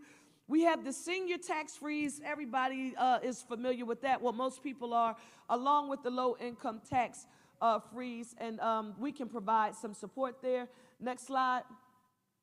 Ring it on. You did 2026 already? You didn't. Well, let me just say this to you. Semi-quincentennial. Philadelphia, if you haven't heard, is the #1 tourist destination in the world. How about that? So as we celebrate 250 years, people have asked me as mayor of the city, what are you feeling during this moment being mayor of the city? For those of you who have been married for a long time and you've reached milestone years like 25 years or 50 years, sometimes people do a renewal of vows. Well, this is 250 years celebrating our nation, our democracy, and we should use this as an opportunity to renew our vows, our commitment to democracy. And guess what? It's going to look different for each and every one of us, but we in our own right have the right to say to ourselves, what are we going to do to make it a more perfect union? Not what are we going to do to just say this was wrong, that's what's wrong. What are you going to do to use your talents, your space, who you are to try to make our nation a more perfect union? Because look, we know it needed to be more perfect, right? Because it wasn't perfect when we started it. The women who are here, because they didn't talk a whole lot about us, right? But we worked on some things, and we got some amendments taken care of, and we need to continue working together so that we can make it a more perfect union while we're telling our history accurately. You don't ever allow anybody, and I don't care who it is, to rewrite your story. I want you to think about your families and where you come from. I want you to think about your ancestors. and what you built here in our nation, if we're telling history accurately and trying to figure out what we are going to do to make it a more perfect union, that means we need to have the greatest party in the world. We're going to do a lot of amazing things. You see these benches right here that say new benches and planners in every council district for $250. If you have your phone out, make sure you click this to apply to host a block party. This is us announcing a citywide block party bonanza. And let me tell you two things that I can do really well that I'm hoping to do, because we come in here and I'm really going to see what you're made of. I asked you all when we started if you all knew who the Geeta with the heater was. And some of you act like you knew because you were like, yeah, we know, it's Jerry Blavitt, right? We don't have Jerry anymore. We also had a DJ named Butterball, Joe Tamburo. He played good music. I don't know about you, but some of my greatest moments in life growing up was watching my family come together for a party when there was lots of food, or we were barbecuing and music was on and people were fellowshipping. So we're going to have parties like that in neighborhoods across the city so that people can come out and celebrate and have fun. And I will come if you have good food. Your mayor will travel for food. But I do want you to know that I dance. Like, I can cut a rug. My grandmother taught me, well, in my own mind, it's like I can sing in the shower, right? So we do want you to participate. We also want you to click on, when you can, is it called Access Philly? Access Philly. You can go to the store on your phone. Is that the Google store? I'm getting the Apple store. And just search Access Philly, and it will be an app that you can download. It will tell you everything that is happening in the city. We've got this Pennsylvania Bell sort of scavenger hunt going on. We just unveiled the City of Philadelphia Municipal Worker Bell down at the MSB. We did that today or yesterday. The days are running together. We did it today? Okay. It's been a long day, y'all. And I'm just really excited. We're going to have a legacy concert. I know you all have a big event that usually takes place, but how many people here remember something called Live Aid? I'm telling you, if I could keep you here, if I can keep you here through July the 1st through July the 5th, so you're not going anywhere. If you want to invite family from outside of Philadelphia, invite them to come. The city of people are going to be here from all over the world. We are going to have a legacy experience on Benjamin Franklin Parkway in front of the steps at the Art Museum that people are going to talk about for the next 250 years. And the people, and listen, the people, I could say all of that nice stuff, and the people who have the responsibility of making sure all of that happen, where are they? Stand up, Tyrone. Chief Deputy Mayor Vanessa Garrett Harley's not here. And where's my Chief of Staff, Tiffany Thurman? Did she leave? Come on over here. That's going to be it for where, no, come over here. Did you see her? Did you see what she just tried to do? So listen, I am the mayor. However, and they're really nice to me in public, like she's smiling, very nice, right? But when we get behind closed doors, Tiffany Thurman is my chief of staff. I call her my chief air traffic controller. Don't you dare think that you can run an enterprise that includes a 29,000 person workforce and you can do it alone. You have to have trusted people who understand the assignment. I'm at war with the status quo. If you were all right with the way things were working before I got here, that means you wouldn't work well with me because I wasn't satisfied with it. And when I leave, the person coming behind me, they should be trying to stretch the envelope and do even more. But Tiffany Thurman, my chief deputy mayor, Vanessa Garrett Harley, they run the show for me. They are nice to me in public. They are not nice to me in private. And I want to tell you that. And I also, you heard from him earlier, but, and Rob, I'm going to leave it at this. When people look at the city of Philadelphia's credit rating, you know how in our personal lives, we pay attention to Equifax, TransUnion, and Experian, and FICO? You know how they're very important to us? When you become mayor of the 6th largest city of the nation, S&P, Fitch, and Moody's, they become really important to you. And what those rating agencies have to say about the fiscal stability of our city. We are in better shape today than we have ever been, and that is largely in part to the hard work of our finance director and our budget director. Give Rob, stand up, Rob. Give Rob DeBow a round of applause. Now listen, you should know this. The cabinet is clapping for Rob, but we don't usually clap for Rob because Rob's the person who usually tells us no. We love you, Rob DeBow. Thank you all so much. Was it worth it going through all the information? Have you ever had your city's budget communicated to you in this fashion? You all have questions? I want you to come on up, answer the questions for us, please. Oh, wait, go back. September the 27th, the Mayfair Moon Festival, specifically in District 10. Come on up. Oh, yeah, come on up, yeah. We have the Tacony Fall Festival on October the 24th. So where's this one? Oh, the 7,000 block of Frankfurt Avenue from 12 to 5. That's the Northeast Philadelphia Development Corp. Tacony Fall Festival, 6,700 block of Tarsdale. I hope I can make it to that one. Go ahead to the next slide. Oh, December the 5th, the Fox Chase Tree Lighting Festival. Do you all participate? Do they have good food? Do they have good food? All right, I only come if they have good food. Next slide. All right, that's for the app. They're going to answer your questions. Thank you. Let's hear it from the mayor. Okay, so I have two questions here. I don't know if a lot of you know, but the Department of License and Inspections has been split into two different departments. I know a lot of people do. I see a lot of people that I talk to on a pretty regular basis. So one's for me and one's for the other commissioner, but he couldn't make it here tonight. So this one reads, a lot of LLCs are buying properties and not... Excuse me, if you could just give Bridget 1 second. Thank you. Sure, yeah.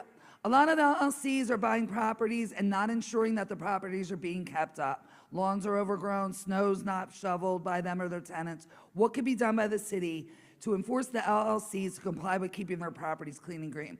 Well, I will let you know that the city has undertaken in partnership with our law department, our police department, and the Department of L&I Quality of Life and the ISC side, Inspection, Safety, and Compliance, to actually find these LLCs, bundle these cases, and take them to court. We've already received some judgments. Yeah, we're in the initial stages, but we're doing really well. Our law department partners have really done great with taking these cases to court. Yep. Oh, Tom, okay. And the other one is more for the inspection side, the construction side. What is your plan and solution for all the single-family homes that are being converted into illegal multifamily dwellings? I deal with that on the back end after they're done. Basil's side, the other side of L&I, tries to get them on the front end with the construction end. So I do know Commissioner Miranda has a Saturday patrol that he sends out throughout the city trying to catch a lot of people do it on Saturdays, right? They do it at night when they think we're not around. He has a Saturday patrol. He also has a complaint unit. That you call 311, it goes directly this unit. He also has an emergency services unit that is out there all the time, our contractual services unit, who a lot of you probably know Steve Gallagher too. He's here, I see him in the back. So I could have got you to answer this, but that's okay. So yeah, there are ways of combating that. Call 311, it definitely goes to that complaint unit immediately. So thank you.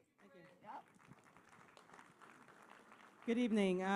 Again, Camille Duchaussé, CAO. My question is, how do you see the impact of AI in the city's resources, energy, water, et cetera? It's a fantastic question. We all know that AI is here. It is here to stay. The city, what we do see from AI is improving our ability to deliver services, to create more streamlined and efficient services. We very recently stood up this year a governance structure, because what we don't want to see AI do, we don't want it to replace the human-centered work that we do every single day. The governance structure is very clear in that it requires that any new AI implementation has to go through a very rigorous assessment process by our Office of Innovation and Technology. It also has to make sure that it's ethically sound to be used. So the governance structure is meant to protect, not avoid AI, because AI is an important aspect of how we're going to move the city forward. What it will not do is it will not replace our employees. It will not replace the work that the city workforce does every single day. So the governance structure is specifically in place to ensure that what are the appropriate checks and balances for the responsible use of AI, the efficient use of AI is in place and is monitored. Thank you. Thank you, Camille. Good evening, everyone. I'm Carlton Williams. I'm the Director of Clean and Green Initiatives. Thank you so much. I got two questions, and definitely I can relate to both of them. And the first one I'm going to read: when sanitation trucks come through my block to pick up their trash, they spill it into the street. Why do they leave it in the street? Well, first of all, they are not supposed to leave a thing in the street, number one. If you do see this happening, there is a 6-digit truck number on that block, and we will work with Commissioner Shipman and team to make sure to address. But also, I want to remind people what the mayor's vision for the city of Philadelphia is: to make it the safest, cleanest, greenest big city in the nation. We've invested in several programs to address litter and trash and illegal dumping in our city. If your street has a problem or an issue, we have a council district residential cleaning program. It was started under Mayor Parker in 2024. Councilmember O'Neill has one, as well as all other 10 councilmember districts. We will come clean your block. We will come address the litter conditions. If it's happening by us or other neighbors, please feel free to contact your neighborhood action centers. That is a great resource to be able to work with us to make sure we address those quality of life issues. We also have the One Philly United City citywide cleanup that is happening right now to address other issues that may come up regarding litter in your neighborhood. But if you see our people doing it, and sometimes it does happen, please give us the opportunity to correct that behavior by delivering you outstanding customer service. Yes. Yes, it's located on both sides of the hopper, which is the part of the truck where we put the trash in, and on the rear of the truck. So if you have the opportunity to see that, we know that number. We can be able to identify that crew, and we can address that crew. We also, if you call in real time, we know who's on that route, so we can come out and address it immediately. So please give us that opportunity to address that type of behavior with our crews. We understand that they have a tough job, but we want to make sure we do a thorough and effective quality job as well. The next question is related to noticing that over the last 5 years or so in Fox Chase, there are new folks who are moving into the area, not keeping up with their property and repairs and homes and the maintenance of their lawns. So we have a program also under the Office of Clean and Green that you are very familiar with. It's called CLIP, the Community Life Improvement Program. And we have a program called SWEEP that is here today, Streets and Walkways Education and Enforcement Program. Both agencies can address private property issues for people who don't take care of their lawns and their maintenance. And you just met Commissioner Greenwald, who talked about L&I's role as well for people who don't take care of their properties. All three agencies work under Mayor Parker's division of Office of Clean and Green in our intergovernmental work relationships. If you contact our office either through the Neighborhood Action Center or 311, we will get out to that location and we will make sure we either issue the violation so the residents can take corrective action, or unfortunately, we'll do it in terms of their lawns and we'll send them the bill. So either one, we will make sure we get it addressed and we'll address quality of life issues in the neighborhood. Thank you so much. Good evening, everyone. My name is Frayne Healy. I'm Deputy Commissioner, Chief of Staff, and Legal Affairs for the Philadelphia Police Department. I have two questions. The first question is, when will Fox Chase have enough police officers to patrol our neighborhood? Currently, there is not enough. We need to feel safe in our neighborhoods. I feel that comment. The issue is, so is Commissioner Bethel. He's made a strong investment in the entire Northeast Division, and he has a full complement in the 7th District under the leadership of Captain O'Brien, and all the other 3 districts in the Northeast have in fact gotten additional officers assigned. And it's in the statistics they actually bear out, just so as you're aware. In the 7th District alone, violent crime's been down 27%, property crime's down 22%. These are the facts, these are the things that are proving that the officers out there are actually doing activity. And this is really, these are some important statistics here. Stolen autos are down in the 7th District 49%, which happens to be the highest reduction in the entire city. That's a compliment to the officers of the 7th District and the work that they're doing. The second question I have is, when will the city stop shoplifting, car thefts, and bring back prosecuting these crimes and have consequences? Just so as you're aware, when Mayor Parker took office, she gave us at the Philadelphia Police Department a responsibility, a task, okay, and that was to address quality of life crimes across the city. As a response to that, we created a shoplifting, thank you, initiative where we understood. For the longest time, people were getting away with shoplifting left and right in the city. A lot of it had to do with the pandemic. There's a lot of reasons why. But what we started to do is focusing on the prolific offenders. Okay, we coordinated with the prolific offenders, and the officers, the prolific offenders, the district attorney's office, and we started targeting these individuals.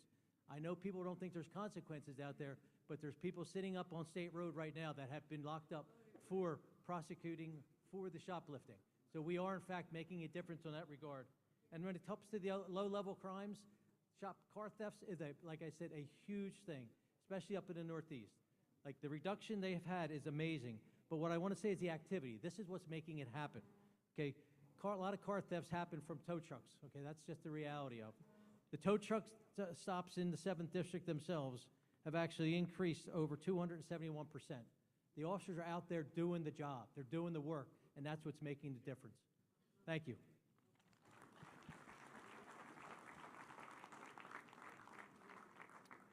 Hi, I'm Sharon Ward of the Mayor's Office of Education. Two questions that are related. Why are special education teachers being cut at the elementary level, and why can't we get school libraries and librarians? The data supports that school librarians and libraries are huge equalizers. Well, the answer to both of those questions is the same. We don't have enough money in our public education system. And what we have to do first is not do any more harm, because some of those teachers that are going to be cut if we lose the 340 school-based positions are special education teachers. So that's the first thing that we have to do. The second thing we have to do is to all work together to get our state partners to help bring more money into Philadelphia. We are very lucky. We have great systems of schools. We have a great Catholic school system. We have got a great charter school system, a great public school system, but we need a strong public school system. It's something we can all agree to. It's important for the city, and we need to work together on that. On the libraries, I know that the library advocates are very, very vocal, and I know that Dr. Watlington has been working with the library advocates to figure out a plan to open up libraries and bring libraries back in the future. So I know you'll be happy about that. The second question is a hard question. I get hard questions. This one is about concerns about student behavior, concerns about how young people behave. And so the way we think about that is not a problem. It's a symptom of a problem. And what we do at the City of Philadelphia is to try to address the symptoms of the problem. We start very young. We start with our pre-K program that is funded by the Philadelphia Beverage Tax and run by our Office of Children and Families. We have the Extended Day, Extended Year program that's operating in 40 schools right now, and our after-school programs that are operated throughout throughout the city. And so that's the first part, because when kids feel like they belong, when they find something that they like to do, it gives them confidence, it gives them connections to the schools, and it helps with academics, it helps with friendships, and it helps with behavior. Then when kids are older, we also have programs. A lot of what happens, and I think you know this, is young people, there are a lot of young people who don't see a future for themselves. They just don't see a future. They don't know where they're going to be. They don't believe that they're going to succeed. And so we are all working together here at the city to find clear pathways for young people so that they see a job, that they experience a job, and that they identify what they want to do. Our Office of Children and Families runs the C2L program. Our CCME program works in schools. At the Mayor's Office of Education, we are working with the school district on creating these career pathways, and that's what we hope to do, to help students see what their future is and feel connected and feel like they can be successful. So we're doing our best. Hey, is Alexandra Kairos here and Tom Campione? Come on over here. Is Alexandra still here? Where are you, lady? Come on up here. Hurry up, hurry up. You're being summoned. Everything about this meeting today, and it's important. Again, I'm always intentional with this. I want you to know that these are the two people who lead the Neighborhood Community Action Centers for the 10th Councilmatic District, and I can't get anything done without them. Give them a round of applause. All of our, yes, everybody, thank you. Thank you, thank you. Now you all have to know you can't leave. Everybody put one finger in the air. I don't care how hard I have to try, I'm not going to stop trying to make Philadelphia a united city. I want to hear you all repeat after me. Let me hear you say, one Philly, a united city, one America, a united nation. You all were terrible. Put your ones in the air. This is for the gram. That was for practice. They're going to record this one. We're going to put this on the gram. Let me hear you all repeat after me and say, one Philly, a united city, one America, a united nation. We're not perfect, but we're doing the best we can with what we have. Thank you all so very much for coming out tonight. We appreciate you.